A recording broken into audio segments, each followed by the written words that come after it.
Welcome to EWA's FinLit podcast. EWA is a fee-only RIA based out of Pittsburgh, Pennsylvania. We hope all listeners of this podcast will benefit as we deep dive into complex financial topics that we will make simplified for you. And we hope that this really serves as a catalyst so that you can make the best financial planning decisions for your family and also save time.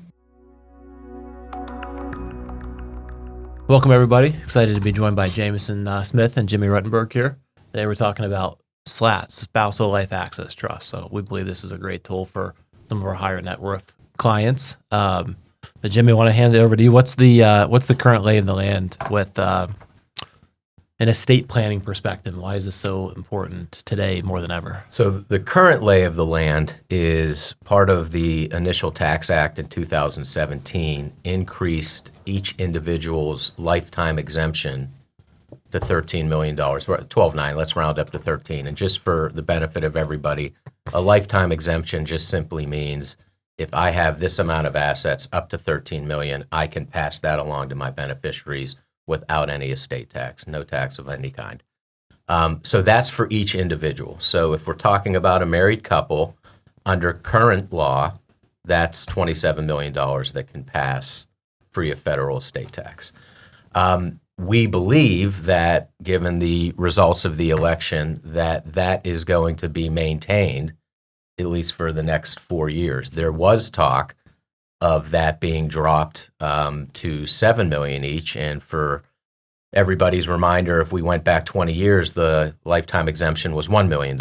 So obviously we are in a period of time where you can pass significant dollars tax-free to your estate. But then anything above $27 million is subject to a 40% federal estate tax. And then depending on the state you're living in, a state inheritance tax as well. So anybody over that limit needs to be thinking about estate planning from that perspective. Jameson, so piggybacking on that, and those limits those are inflation adjusted. So give us an example of like couples worth $50 million, right? Yeah. And this is after both spouses die. So with no planning in place, just give us a breakdown of what tax liability we'll be looking at. Let's just assume, there's in the U.S., they live in Pennsylvania. How does the math work out here? Yeah, so little inflation to what Jimmy said. So 2025, 13.9, so it went up like $1 million. But so we'll say 28 million round up. Each person gets tax free. So they have 50 million, first 28 million, zero federal tax. The 22 million above that to make up their $50 million net worth gets hit with a 40% estate tax, which would be 8.8 million. In the state of Pennsylvania, if assets pass to kids, there's a 4.5% inheritance tax on everything except for life insurance. So obviously, if some of this is life insurance, it would be different, but let's assume it's not. 2.25 million in PA state tax on all assets. So that's essentially $10 million total in taxes on that $50 million net worth. So net would be 40 million of the 50 million. Perfect. So just to recap that, someone's worth 50 million and passes under, let's assume what Jimmy said happens. I agree. It's very likely that the law extends the next 4 years. You have $50 million. You think your kids are getting 50 million. Well, they're really only getting 40 million. 10 million just gets wiped out. Now, if the law changes, if it sunsets like it's in law right now is 2026, it drops in half to 7 million each. So right now it's about just rounding up, it's 14 million each. It drops to 7 million each. If someone dies after 2026, or let's say after, let's say 2030 now, or 2029, that 10 million of tax turns into 16 million of tax. If in that example of the $50 million net worth. So almost, over 30, almost a third of your net worth is getting whacked to the Pennsylvania and mostly federal taxes. So historically, a lot of times people would say, well, I don't want to give up control. So I realize I could do this irrevocable trust. But the issue with that is there's a lack of control. So James, give us a walk down. How does a traditional irrevocable trust work? What are the benefits of it? But, give us the downsides as well. Yeah. So an irrevocable trust, generally you put money into, you have a third, somebody else is the trustee, meaning they have control over, how the assets get distributed for the beneficiaries. It's going to be, whatever the trust terms say. But yeah, the downside is you give up control of it. The upside is anything that's in that irrevocable trust is outside of your estate, so it avoids those estate taxes. And this is a really big problem that high net worth families face. And I would say, number one, they don't want to give up control.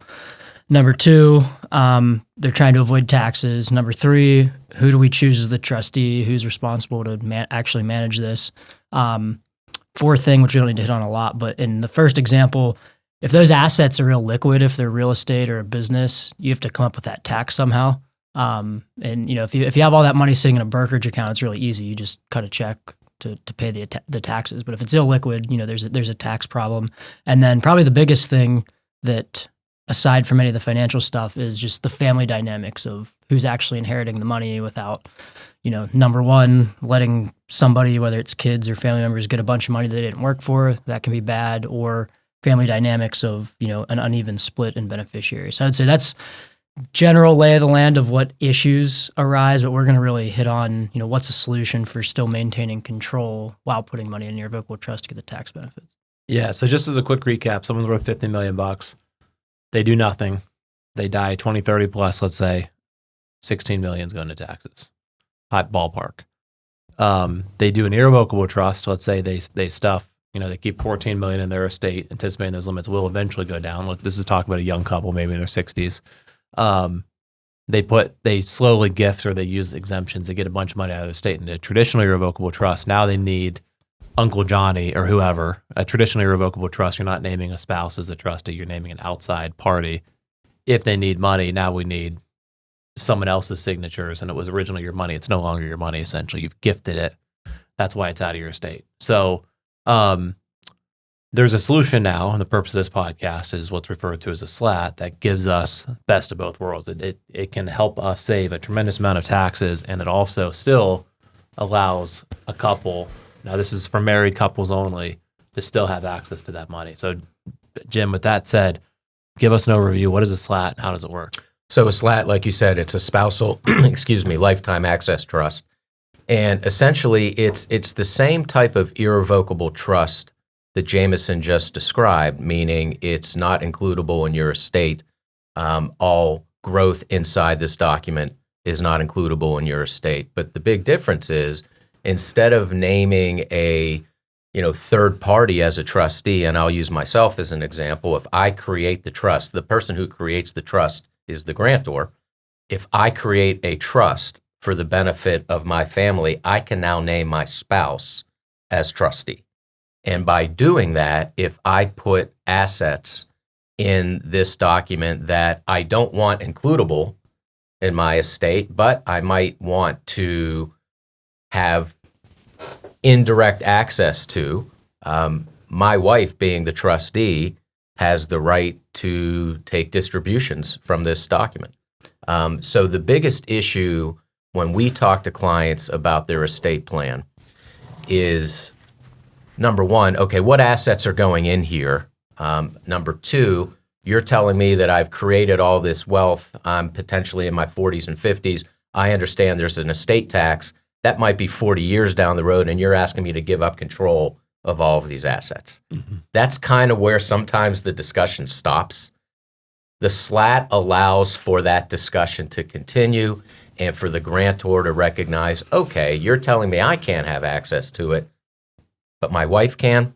Okay, I can live with that, and that's something that we can discuss. Let's just explain the structure a little more. So let's use you as an example. Jimmy creates a trust. He's the grantor. Wife Lori is the trustee. Beneficiary would be Lori and kids. Correct. So that way, if Jimmy wants the money, it's for the benefit of the beneficiaries. He can indirectly take the money out for Lori, and they're still, as long as they're still married, that they can use that for whatever they want. So that's really the workaround. Is JMO, the concept really is, if there's a distribution coming out of this document and it's for the benefit of my wife, well, if we're still married, you could probably make the argument that I'm benefiting to some extent from whatever that distribution is, where that distribution leads to.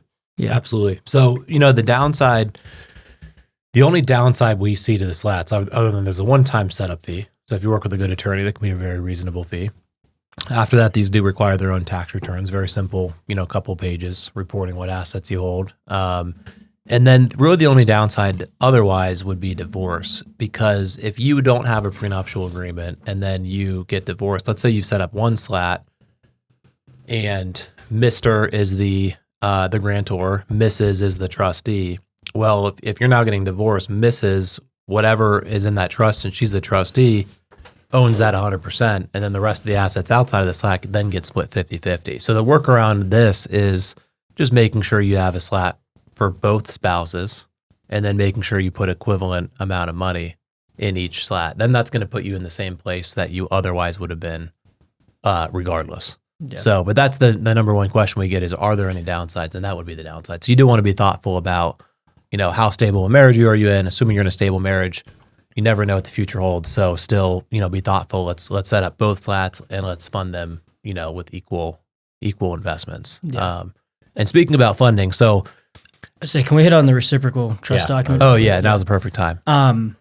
In the reciprocal trust doctrine, I don't know all the legal nuances to it. All I know is that you can't have this trust be identical for each spouse. You got to change some of the wording in one of the documents so that it's not completely mirrored. Whether it's assets, like maybe one can hold life insurance, one can't, or some terms would have to be different. But generally, we just trusts are slightly different, and then they just sign them at different times. Correct. A couple months. Ages for the principal distributions for correct. beneficiaries could be a little bit different as well. So, Okay, so let's talk about funding the slat. So for super high net worth clients right now, they're going to be faced with a decision over the next 4 years. Like, do we utilize the exemption? Because exemption right now, $13.99 million, if you gift $7 million out of your estate, so you can use that exemption either when you're living or when you die. If you don't use any of it, you're subject to, whatever the limit might be when you die. So if you die 20 years from now, it could be back to 1 million. It could be 3.5 million, like Bernie Sanders was proposing recently. Could still be 14 million, who knows? But if you don't touch it, you're at the mercy of whatever the government decides the day you die, whatever law is in place that year. So the interesting planning opportunity right now is if you were to gift 7 million and you have 14 million, that leaves you a 7 million left. But if the government drops it 5 years from now, let's say back to 7 million, 7 million you already used works off of that when you die. So you now have zero. So for someone that has a large net worth, if they want to do extremely good planning, the option would be, let's use all 14 million. Because once you use all 14 million, there's no clawback of that. Let's get some highly appreciable assets outside of our estate. The 14 million plus all growth, whatever it is, would pass federal tax-free and in Pennsylvania inheritance tax-free as well. So that would be the strategy. Now, for most people, they're not going to want to walk away gifting 14 million per spouse right now, even at a $50 million net worth. 28 million would leave you 22 million. You're like, well, we're not comfortable with gifting half of our money outside. So the absolute low-hanging fruit, there's a couple of things. And so let's talk about what's tax efficient, but let's talk about just on an annual basis what people can do with, no, I say no strings attached, but just the low-hanging fruit does not affect their exemption. So Jameson, walk us through that. Yeah, so you can gift $19,000 per person into anything you want. But if you have a slat, let's say there's husband, wife, 2 kids, that's 38, and there's 2 slats. Each slat can have 38,000. Plus you get $5,000 for your spouse being the beneficiary. So $42,000 per slat. 43,000 per slat on an annual basis can go in. Anything above that would work. So if you put $1 million in, the first 43 isn't reportable, and then the difference works off that $14 million exemption. So I'm going to run some math here. That'd be 7,166 per month. So let's say, now typically a good candidate for these would be someone that's in a top 1% net worth. So if you're in your, 40s or 50s and your net worth's over 14 million, most likely, your growth on your estate will probably outpace whatever the exemptions are in the future, if you're that young. Or if you're that young, let's say 30s through 50, and you're a top 1% income, which would be, right around 800,000 plus of income. Most likely, if you're a disciplined saver, you're probably going to be, you're going to have it unless you spend everything. Assuming, you're saving at a healthy rate and the exemption is going to drop. Yeah, so if you're 40 years old and you set these up and you're a high income earning executive or physician and you've got 2 kids like Jameson explained, so you're able to do 19 for beneficiary 1, 19 for beneficiary 2, 5,000 for the spouse, and then do that for the opposite side. That's 86,000 a year you can put in without reporting it, without utilizing your exemption. It's just a freebie the government gives you. It's 7,166 per month. If you put that in and you're just investing in stocks and you're on a diversified, growth rate of 7% compounded, fast forward 40 years when you're 80, you've got $18.9 million in these 2 slats. So about over $9 million each. And that you're going to save 44.5% of that number in taxes. So that's over $9 million in, I just did the math wrong. Hold on. It's going to drive me crazy. It's what it is it's 8.45 million in taxes saved, but a total. But that didn't cost you anything because you put the money away. You're going to save it. Along the way, it's asset protected, and also along the way, you have access to it. So there's really no downside if you expect to have this to set these up and start doing this. Yeah, the great thing is all that appreciation is now in the slat and out of the estate, and because it's a grantor trust, so you're still going to pay, depending on what asset you have in there, most likely still pay capital gains taxes on it. But because it's a grantor trust, that gets passed back out to whoever set the trust up. So that can be a way too. If the grantor obviously has a lot of money that they're trying to put in there, they can pay the taxes, and that leaves more money that passes to the kids. That's an excellent point. The tax on that is actually just an extra gift that the grantor is making. And so that's a really good point. Capital gains tax is much better, is much more favorable than the 40% estate tax. But if the grantor has a significant amount of money and you're really trying to get it out of your estate, that tax should not be an issue to the grantor. It's just more money building up inside the trust. Guys, what would you choose if you had a mix of, we've got life insurance, we've got stock, we've got bonds, we've got cash, we've got some private investments that we're expecting to go, crazy returns. What would you decide what's best to put in here and what's not? I think it really depends on the particular situation. Every asset you just described works. Life insurance, for example, if the grantor has significant illiquid assets, if we're talking about real estate or things that can't be turned to cash quickly, but something happens and now there's a tax due in 9 months, life insurance is going to be very helpful there because it's liquid. So again, really depends on the situation and what the grantor's estate is comprised of. Yeah, I think so. Life insurance can be a nice asset because you could use that. In the example we used, $43,000 a year to pay the premiums into it.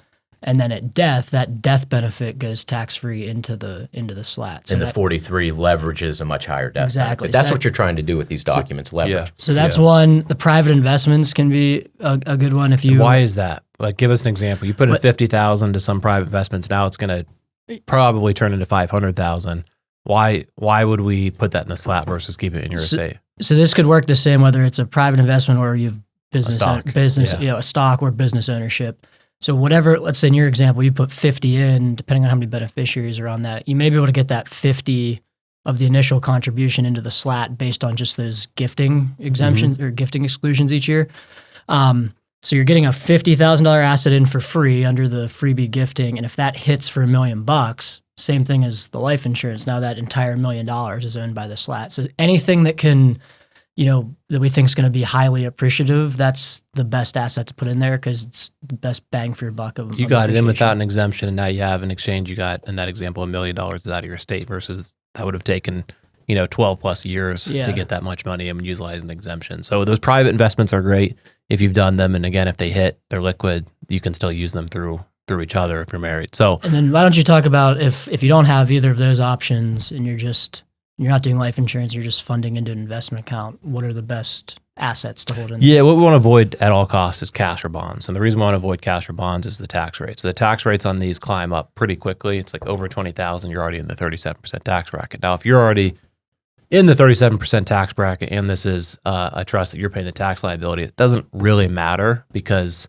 you're already in the highest tax bracket. But if you invest in stocks, growth stocks specifically, or a direct index portfolio inside the slat, we can eliminate income rate tax and just have capital gain taxes. And not only that, but if we're direct index, we can tax loss harvest inside of the trust as well. And so that tax loss harvesting can erase the the tax liability as much as possible if you need to use it while you're living. And then obviously the higher the basis, the better for your beneficiaries in the future.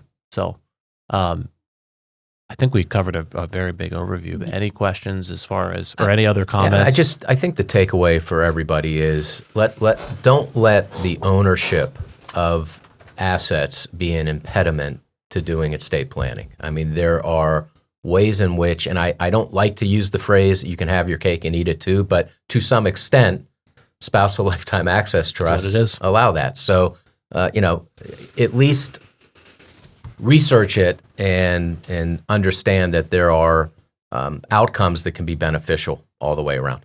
Yep. And I want to say a real world example. I had a client well over the exemption. We set these up like 2 years ago. Kids are college age, one's just out of college. And so it's spouse, kids as beneficiary. We're gifting in each year. Now that the kids are out of college, we're being really intentional about just teaching them financial planning, that they're not going to inherit a bunch of money. They have to work for what they get. But prior to being in college, the parents had kind of helped them pay for things. They worked like 1099 jobs. They had taxes on their income that they hadn't really planned for, and the parents would always front that bill. Well, now that they're out of college, the parents want them to start paying for these things. And the kid had some big unexpected expenses from, I guess, poor decision making, but nothing crazy, just things they didn't plan for. And so instead of the parent just paying it for it, we took it out of the slat and said, hey, we're going to cover this, but this is money coming out of your inheritance. Yeah, money that was going to you anyway. So now we're training them to, hey, this is less money that you're getting to help do this. So lots of flexibility and can be a good tool for things like that too. Yeah, Matt, the only other thing I would add too, you don't have to name your spouse as the trustee. You can have a spousal lifetime access trust and have a independent, friendly trustee be the trustee, as long as your spouse is the beneficiary. Yeah. So, again, certainly spouse can be trustee, but it's not limited to that either. You can pick whoever you want to be the trustee. And, oftentimes an independent, friendly trustee might even have a little more discretion in distribution. And important to have a backup if sure the spouse dies, the spouse that's the trustee and beneficiary. And the backup shouldn't be the grantor. The backup should be somebody else independent. Absolutely. Thanks for tuning in to our podcast. Hopefully you found this helpful. Really hope this is as beneficial and impactful to as many people across the nation as possible. So hit the follow button. Make sure to rate the podcast, and please share with any friends or family members that would also find this beneficial. Thank you very much.